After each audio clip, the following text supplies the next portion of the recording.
I'm Stephanie Weiland. I'm a student physical therapist, and today I'll be showing gait training with the cane at different weight-bearing levels and also up and down stairs. Non-weight bearing is contraindicated with a cane, as is touchdown weight bearing. So first, I will show you how to do partial weight bearing with a cane. While we're gait training, we need to make sure that the patients have a gait belt on for safety, and then we already fitted this cane so that it fits him.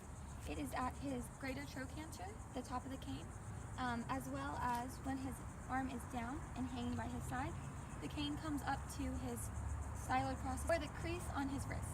Partial weight bearing is determined by the physician, and then he'll let you know how much that is, so 50%, 25%. So today we're going to say that the patient is partial weight bearing on his right leg, and he has partial weight bearing up to 50%. So when the patient is partial weight bearing on their right leg, we need the cane in the left hand because it's on the contralateral side. So when you're standing on both legs, there's 50% of weight in each leg. So that's okay.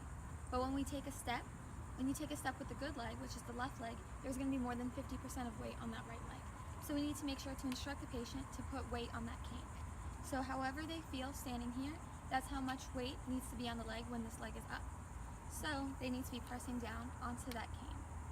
So then when you take a step, they need to press down onto that cane, take a step, and then when they take a step with the right leg, they advance the cane at the same time. And then when they take a step, they put weight onto that cane, and that's how I'll be instructing the patient.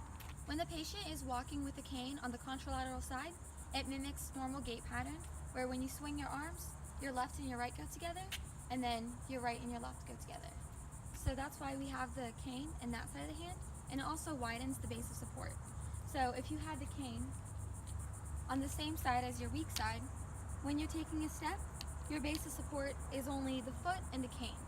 But when you have the cane on the other hand, when you're taking a step, your base of support is on this leg and on this cane. So it's much wider and easier for the patient to balance.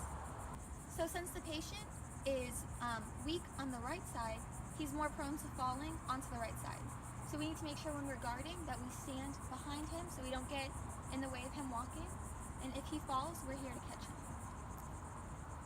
Whenever you're ready.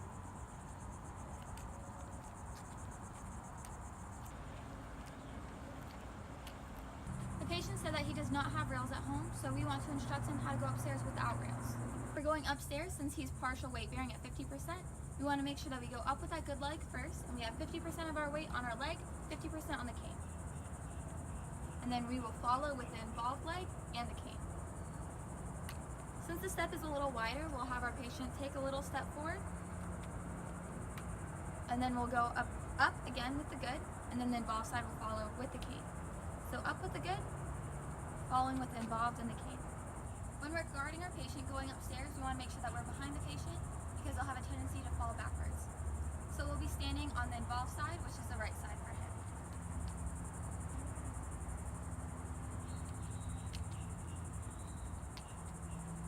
So when we're going downstairs, it's opposite from when we're going upstairs.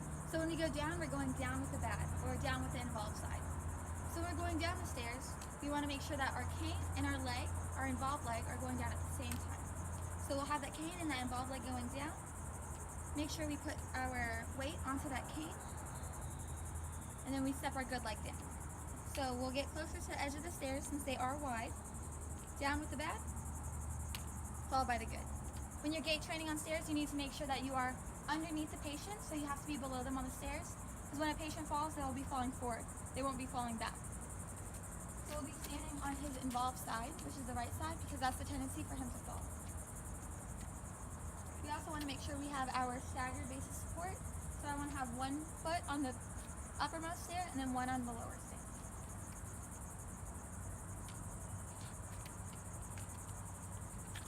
The physician's orders were weight bearing as tolerated for this patient, but this patient is a lot of pain when he puts too much weight on that leg. So he's going to have to put more weight on that cane on the left hand side.